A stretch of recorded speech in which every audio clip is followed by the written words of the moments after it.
Along with 8 points, he's speaking with Brez. You guys had set a team record by winning 10 road games to start the season. Got away from you guys tonight. What were some of the reasons you saw out there? A couple of breakdowns here and there, defensively, especially transition. When we were getting on the third quarter, we were getting control of the game, and then a couple of breakdowns, and gave them good looks that they made us pay for that. I thought we did a great job of fighting and clawing to get back into the game. Great effort. They made a good play at the end. We could have did a little better job as a team to get that stop. But you got to congratulate the other team and move on. You guys had been hitting a lot of threes this season. Had a tough time for the first 3.5 quarters, but then 3 in a row kind of made it close. Was it a case of a little bit too late? No, I mean they got us back into the game, and we actually got ahead. Obviously you wish to make them all and shoot 100%, but that's not how life works. You talk about a player like Joel Embiid, and tonight it was Tobias Harris who really kind of stood up and obviously hit the go-ahead basket. How good is this Sixers team? They know what they're looking for. I think they all the players accepted their roles and want to excel in them.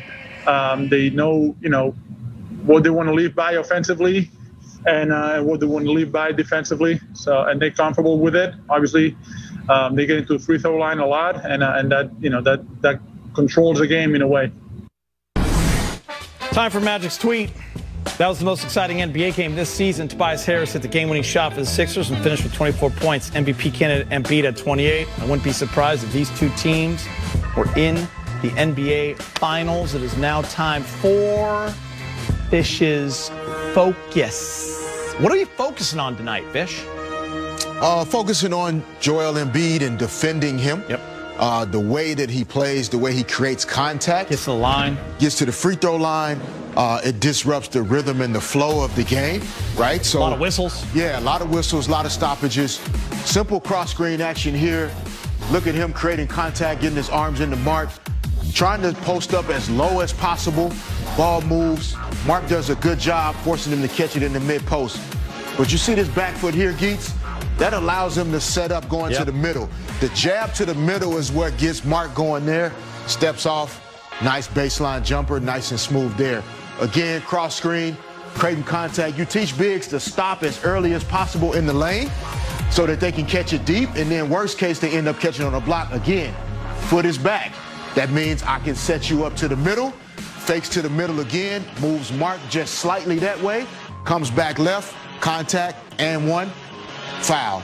So really keeping them out of the middle is what the Lakers needed to start trying to find a way to do. Trez here, again, his foot is back. That means he can go to the middle. He gets middle, which causes problems, but Trez does a good job still staying with it. Doesn't get the foul, but gets the ball. Lakers out into transition. Now, look here. His foot is more up. Now you have a crowd. Guys can get into the ball, force him to have to get off of it. AD doing a good job. Here, this is Bron's coverage. Can't leave him at the rim. Alex can take that pass if it comes out.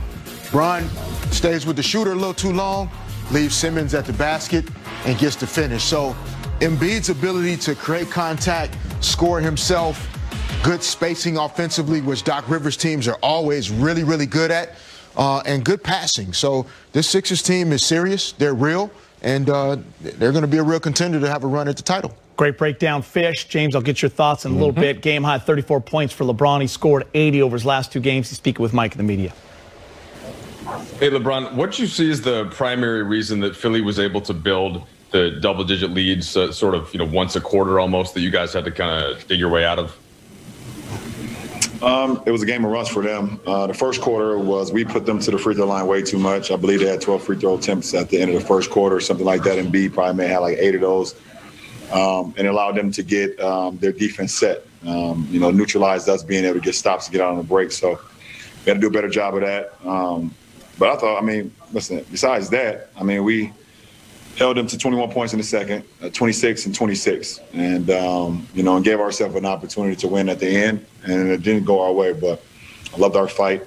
But you got to do a better job with keeping our hands out of the cookie jar, especially with a guy like Embiid who has, Harden like, magic as far as the swipe moves and things of that nature. Up until that final run there, the shots weren't going down. That's happened a couple times on this trip. Have you seen anything different, or is it sort of make-miss in the way that you guys are getting shots and then converting from the perimeter? I think we got some great looks. We play the same way every game. It's not like we change our approach, and our shooters kind of struggle tonight, obviously. We need, to open up the perimeter a lot more, but we got some great shots. Didn't make. Well, hey, LeBron, that closing lineup you guys had tonight, a lot of teams, even dating back to last postseason, has struggled when you and AD are with three other perimeter players. Do you feel like that lineup they had tonight is a little bit of a ace in the hole that you guys have to really match up well with anybody? Well, it's always good to know that you can go down the stretch and go to AD at the 5 and me at kind of like that point forward, and then surround us with guards and shooters and defenders if need be. We have a lot of minutes as far as with AD at the 5 and me kind of playing the 4 on defense and playing the point on the offensive end. So it was a good lineup for us, and then also having KCP out there with AC and Dennis. It just gives us a lot of dimension, both offensively and defensively. Dan. Sorry about that. LeBron, AD was under 20 points again tonight. What do you think of his offensive rhythm right now? And are there things that you guys can do to try to get him going a little bit more, or is this just him working his way into the season still? You said AD? Yeah, Anthony. No, I thought he missed some shots that he's accustomed to making. And I think AD is in a pretty good rhythm right now, and I think every game is getting better and better for him. But it's our job to get him the ball. It's our job to get him the ball, and I thought we did a great job at times. At times we did not. So we got to be better as well with that. Dave.